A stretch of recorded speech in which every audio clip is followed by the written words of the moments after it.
శ్రీమాత్రే నమః. అందరికీ నమస్కారం అండి. ఈ వీడియోలో రెండవ మార్గశిర లక్ష్మి వార పూర్తి పూజా విధానం గురించి తెలుసుకుందాం. అందుకని వీడియోని ఎక్కడ కూడా స్కిప్ చేయకుండా చివరి వరకు చూడండి.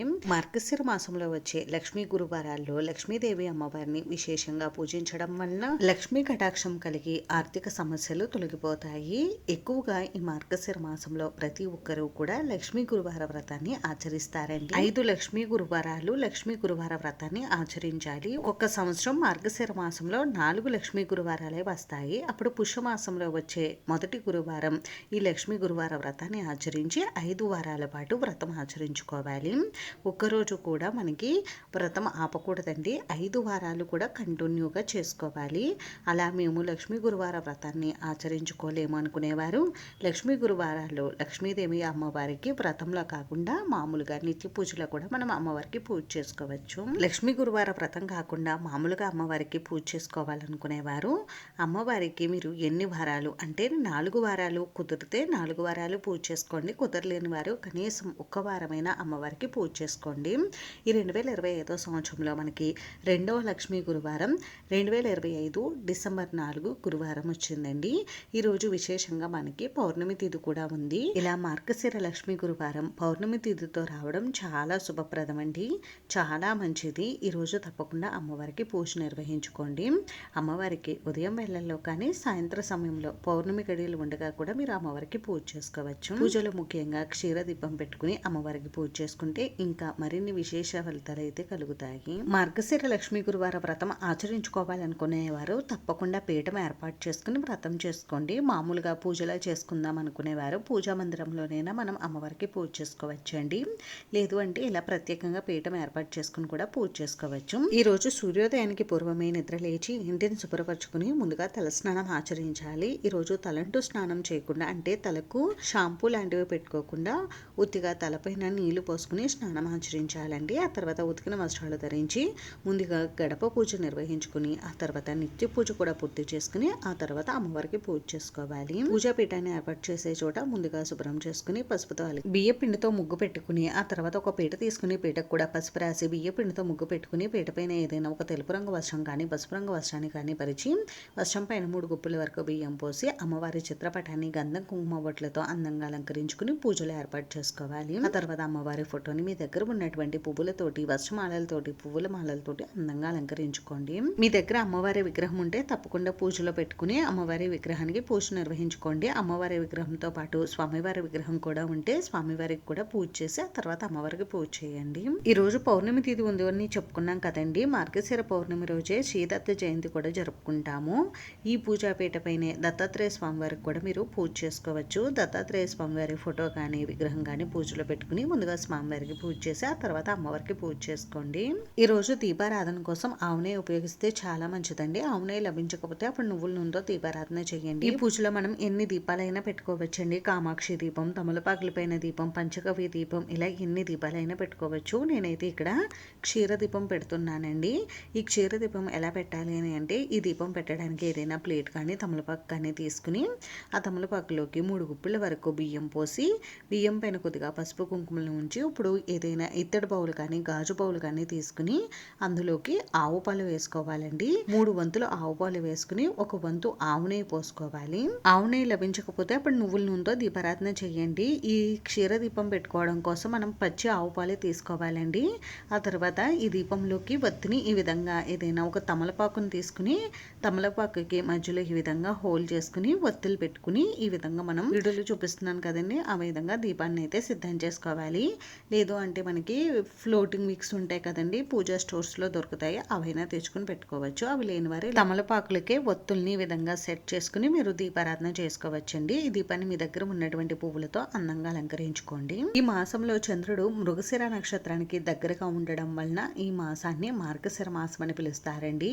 ఎవరైనా చికాకులుగా ఉన్న మనశ్శాంతి లేని వారు ఈ విధంగా మార్గశిర పౌర్ణమి రోజు క్షీర దీపారాధన చేసి అమ్మవారికి పూజ చేయడం వలన మనశ్శాంతి ప్రశాంతత అయితే కలుగుతాయి. మానసిక ప్రశాంతత కోసం పూజ చేసేవారు ఈ పూజ మీరు రాత్రి సమయంలో నిర్వహించుకోండి. అంటే పౌర్ణమి చంద్రుడు ఉన్నటువంటి ఆ సమయంలో చేసుకుంటే ఈ పూజకు విశేషమైన ఫలితాలు కలుగుతాయి. అలాగే పౌర్ణమి రోజు చాలా మంది లలితా పారాయణ వెన్నెల్లో చేస్తూ ఉంటారు కదండి. లలితా పారాయణ వెన్నెల్లో చేసేవారు ఈ రోజే రోజే మీరు వెన్నెల పారాయణ అయితే చేసుకోవచ్చు. మార్గశిర లక్ష్మీ వారం రోజు అమ్మవారి పాదుకలు ఇంటిలోకి వచ్చే విధంగా మనం గడప దగ్గర అయితే వేసుకోవాలండి. అలాగే మనం పూజలో కూడా అమ్మవారి పాదాలు పెట్టుకుని అమ్మవారి పాదాలకు పూజ నిర్వహించుకోవచ్చు. అమ్మవారి విగ్రహం ఉంటే విగ్రహానికి పూజ చేసుకోండి. ఇలా పూజ కోసం అన్నీ కూడా సిద్ధం చేసుకున్న తర్వాత ముందుగా దీపారాధన చేసి దీపానికి గంధం కుంకుమ బొట్లు పెట్టి దీపానికి 2 అక్షంతల పుష్పాలు సమర్పించి దీపలక్ష్మికి నమస్కారం చేసుకోవాలి. ఆ తర్వాత గణపతి పూజ నిర్వహించుకోవాలండి. మనం ఏ పూజ చేసినా ప్రథమ పూజ గణపతికి చేస్తాం కాబట్టి తప్పకుండా స్వామివారికి షోడశోపచారాలతో కానీ పంచోపచారాలతో కానీ పూజ నిర్వహించుకోవాలి. నేను ప్రతి వీడియోలో గణపతి పూజ ఏ విధంగా చేయాలి అనేది చెప్తున్నాను కాబట్టి ఈ వీడియోలో అంతా క్లియర్గా అయితే చూపించడం లేదండి. గణపతి పూజ పూర్తయిన తర్వాత అప్పుడు క్షీర దీపారాధన అయితే చేయాలి. క్షీర దీపాన్ని వెలిగించి దీపం దగ్గర కూడా కొద్దిగా పసుపు కుంకుమ గంధం అక్షంతలు పుష్పాలు సమర్పించి ఆ దీపానికి నమస్కారం చేసుకోవాలి. ఆ తర్వాతే మనం అమ్మవారికి షోడశోపచార పూజ కానీ పంచోపచార పూజ కానీ నిర్వహించుకోవాలండి. అమ్మవారి శ్లోకాలు స్తోత్రాలు అన్నీ కూడా చదువుకుంటూ అమ్మవారికి పసుపు కుంకుమ గంధం అక్షంతలు పుష్పాలు ఇంకా అమ్మవారికి ఇష్టమైనటువంటి మంగళకరమైన వస్తువులు ఉంటాయి కదండి. చిట్టి గాజులు తామర గింజలు గురువింద గింజలు గోమతి చక్రాలు లక్ష్మీ గవ్వలు ఇలా వీటితో అన్నిటితో కూడా మనం అమ్మవారికి పూజ చేసుకోవచ్చు. అమ్మవారికి ఎంతో ఇష్టమైనది కుంకుమార్చనండి. తప్పకుండా అమ్మవారికి కుంకుమ పూజ కూడా నిర్వహించుకోండి. ఈరోజు పౌర్ణమి తిథి ఉంది కాబట్టి తెలుపు రంగు వస్తువులతో అమ్మవారికి పూజ చేస్తే మంచిదండి. అంటే తెలుపు రంగులో ఉండేటటువంటి లక్ష్మీ గవ్వలు గోమతి చక్రాలు తెలుపు రంగు పుష్పాలు ఇంకా ముత్యాలతోటి అమ్మవారికి పూజ నిర్వహించుకోండి. ఇవి ఏమీ లేకపోతే కుంకుమార్చనే నిర్వహించుకోండి. అమ్మవారి శ్లోకాలు స్తోత్రాలు ఏవి కూడా మాకు నోటికి చదవడం రాదు అనుకునేవారు ఓం శ్రీమాత్రే నమః అని అనుకుంటూ అమ్మవారికి పూజ చేసుకోండి. ఎవరైనా ఆర్థిక సమస్యలతో బాధపడేవారు ఈరోజు అమ్మవారి కనకదార స్తోత్రం పఠించడం వలన విశేషమైన ఫలితాలు కలుగుతాయండి. ఈ మార్గశిర పౌర్ణమినే కోర్ల పూర్ణిమ అని కూడా పిలుస్తారండి. కోర్ల పూర్ణిమ అంటే కోరల అమ్మవారిని పూజించుకోవాలి. కోర్ల అమ్మవారు అంటే సాక్షాత్తు చిత్రగుప్తుని సోదరి. రోజు చిత్రగుప్తుడు తన సోదరి ఇంటికి వెళ్లి తన సోదరి ఆతిథ్యాన్ని స్వీకరిస్తాడు. అందుకు చిత్రగుప్తుడు ఈ రోజు ఎవరైతే కోరలను పూజిస్తారో వారికి నరక బాధలు ఉండవని అలానే అపమృత్యు గండాలు ఉండవని తన సోదరికి మాట ఇస్తారట. అందుకని ఈ రోజు కోరలను కూడా పూజించాలని అంటారు. కోరలకి పూజ చేసుకోలేని వారు ఇలా అమ్మవారికి పూజ నిర్వహించుకోండి. అలాగే ఈ రోజు కుక్కలకి కొన్ని ప్రాంతాలలో సజ్జ బూరెలను ఆహారంగా కూడా వేస్తూ ఉంటారండి. ఇలా చేయడం వలన అనారోగ్య సమస్యలు అపమృత్యు దోషాలు ఉండవని కూడా చెప్తూ ఉంటారు. అలాగే మనఃకారకుడు చంద్రుడు కాబట్టి చంద్రుడికి కూడా పూజ చేసుకోవచ్చండి. బియ్యంలో ఏదైనా కాయిన్ పెట్టి పూజ చేసుకోవడం లేదంటే చంద్రుడికి అర్ఘ్యం ఇవ్వడం లాంటివి చేయవచ్చు.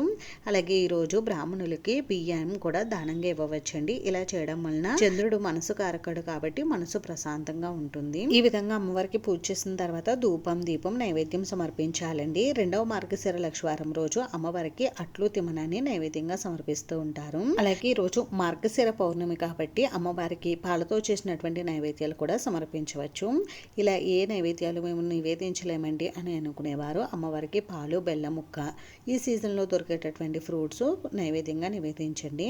అలాగే తాంబూలం ఉంటే అమ్మవారికి తాంబూలం కూడా సమర్పించండి. తర్వాత కొబ్బరికాయ ఉంటే నివేదించి సాంబ్రాణి ధూపం చూపించి కర్పూర నీరాజనం సమర్పించండి. ఆ తర్వాత 2 అక్షంతల పుష్పాలు తీసుకుని అమ్మవారికి మంత్ర పుష్పం ప్రదక్షిణ నమస్కారం చేసుకోండి. మార్గశిర లక్ష్మీ గురువార వ్రతం ఆచరించేవారు తప్పకుండా వ్రత కథను కూడా చదువుకోవాలండి. నేను ఆల్రెడీ మన ఛానల్లో వ్రత కథను వీడియో అయితే చేసి పోస్ట్ చేశాను.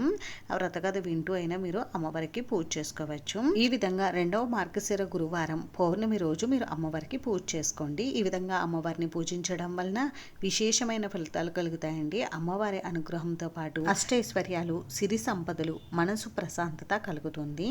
ఈ విధంగా పూజ చేసుకున్నప్పుడు కొన్ని నియమాలు అయితే తప్పనిసరిగా పాటించాలండి. బ్రహ్మచర్యం తప్పకుండా పాటించాలి. నాన్ వెజ్ తినకూడదు. ఒంటిపూట భోజనం చేయండి. సాయంత్రం పూజ చేసేవారు సాయంత్రం వరకు ఉపవాసం ఉండి సాయంత్రం పూజ అయిన తర్వాత భోజనం చేయవచ్చు. అలా ఉండలేమనుకుంటే మధ్యాహ్నం భోజనం చేసి సాయంత్రం పూజ చేసుకుని సాయంత్రం ఏదైనా అల్పాహారం తీసుకోండి. పూజా పీఠం ఏర్పాటు చేసి అమ్మవారికి పూజ చేసుకున్న వారు నెక్స్ట్ డే మనకి శుక్రవారం వస్తుంది కదండి. శుక్రవారం ఎట్టి పరిస్థితుల్లో కూడా పూజా పీఠాన్ని కదిలించకూడదు. అందుకని శుక్రవారం ఉదయం సాయంత్రం కూడా అమ్మవారికి పూజ చేసుకుని శనివారం రోజు ఉదయం కూడా అమ్మవారికి పూజ చేసుకుని ఆ తర్వాత పూజా పీఠాన్ని కదిలించండి. క్షీరదీపం పెట్టినటువంటి పాలను ఎవరో తొక్కని చోట చెట్టు మొదట్లో అయితే వేసేయండి. అంతేనండి. చూసారు కదా. ఈ వీడియో మీకు నచ్చితే ప్లీజ్ లైక్ చేసి షేర్ చేసి సబ్స్క్రైబ్ చేసుకోండి. ఏవైనా డౌట్స్ ఉంటే కామెంట్ చేయండి, రిప్లై ఇస్తాను.